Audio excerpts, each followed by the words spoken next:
So my name is Stacey Martin, Bayfiaboa. I was born and raised here in Canada, and my family's from the Caeden, from St. Kitts and Nevis.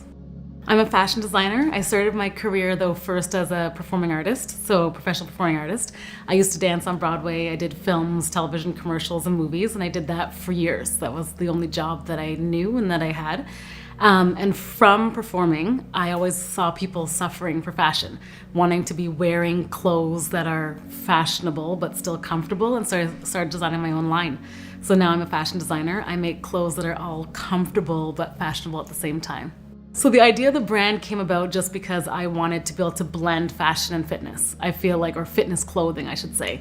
There's always been fashion clothing, and fashion clothing is not comfortable generally, and fitness clothing looks sloppy or it looks not pulled together. I wanted to be able to put those two things together so that you can look fashionable and be comfortable at the same time. And this storefront came about because actually I was looking for a studio space, a space that I can have just place to put all my stuff, mannequins and inventory and all that sort of stuff. And I saw this store space and I thought it's great because it's downtown Ottawa, it's well lit, it has a great appeal, and it can be a storefront as well as a working studio. I get motivated by the people that surround me. I'm motivated by when I see women and knowing that they can look amazing in their body types, no matter what their type is, no matter what their age is or their race is. People feel like people can always look their very best, and I think sometimes people don't give themselves that courage to be able to kind of go outside the box and look their best. So that's kind of what inspires me, and I'm always inspired by the islands, by the island mentality, the feeling of everything's not that serious, to just be a little bit more laid back, to take things one step at a time, to enjoy every moment, to enjoy your experiences, and to enjoy your moment that you're living right at that very moment in time. I think when I first started, I just thought that you can just work really hard, and the harder that you work, then you can be successful. And it's not only that. There's a lot of challenges that happen with being a female as well as being a Black female. There's a statistic that says that only 0.5% of Black female entrepreneurs ever get funded for when you're trying to get funding for capital, and it's a real thing. So it's not really just about working harder and kind of plummeting through, but also having the right strategy, making the right connections, meeting the right people to be able to get where you want to get to. You have to love it more than anything else. You have to have passion beyond measure. You have to be doing it because it's something that you personally love to do, not something that somebody just thinks that you're good at. You also have to have really thick skin, because what I think is beautiful and what you might think is beautiful are two completely different things, but the market is huge and you can find someone who will love your thing. And you also have to be specific and know that it's not really only just about what you love to create because you just think it's really beautiful and that you want to create it. You have to look specifically at what are the numbers, how is this really going to sell, who are you selling it to, and how are you going to actually make this a business and not just a hobby. There are many challenges to face with being a Black female entrepreneur. Just from the fact that people look at me and don't think that I run the business. They don't necessarily take me seriously. It's something that I've had to challenge. It was a challenge I've had my entire life in business. People don't look at a Black business owner and think that she's the one that owns it. So that's a huge challenge. It's also challenging because I'm generally only ever work with men. So there's a feeling that you have to have a bit of strength with what you're doing, but also I think there's a compassion that a woman brings to the table that can kind of help ease that way. When Black people just don't have as much opportunity. And I feel like now is the time that we actually be able to change that. We have the opportunity right now to show that Black people do have the opportunity to do great things, and we just need to be supported and recognized. I have a vision.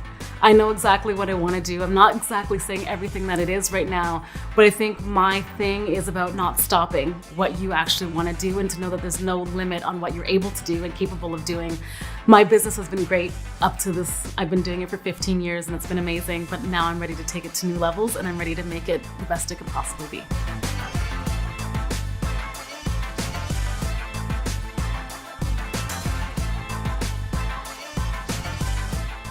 Good morning, Nicole McTavish. I'm your host, Joey, and it is day 3. Student Council is selling popcorn grams today. Junior high can purchase their popcorn grams in the atrium cafeteria window, and senior high can purchase them in the Learning Commons. They are $2 for one and 3 for $5. We are only accepting exact change. Please know the first and last name of the individual you want to surprise, as well as their grade and homeroom or high school Block 2 class. Talent show submissions are due by Tuesday, February 15th. Each submission must be a max of 5 minutes and sent to this email. $100 prize for the first place and $75 prize for People's Choice. We can't wait to see all the amazing talent our school has to offer. Any grade 10 to 12 student who is interested in discussing women's issues in our school or society to build awareness and safe spaces can join Mrs. K in room 210 at lunch on Tuesday, February 8th. Anyone who had discussed this previously with Mr. Andrews is also encouraged to attend.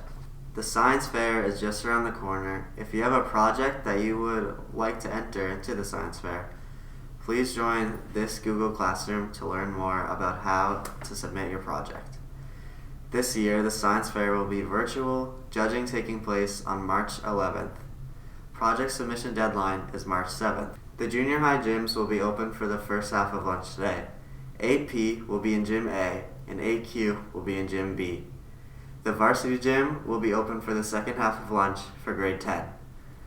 Happy birthday to Jackson, Isabella, Niklass, Deasia, Leah, and Caeden. And here's a fun fact.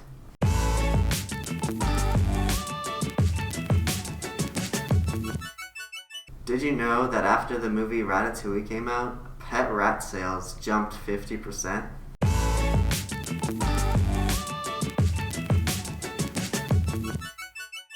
Hey everyone, just want to mention one thing. Just in celebration of Purple and Yellow Day here, we want to welcome Mr. Andrews officially to his new role as principal.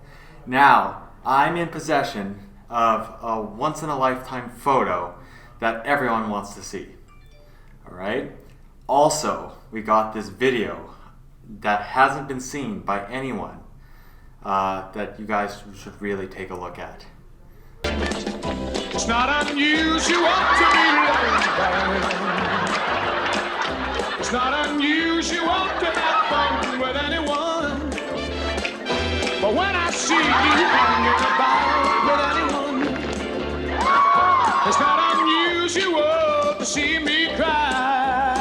I wanna die. It's not unusual to go out at any time. But when I see you out and about, it's such a crime. If you should ever want to be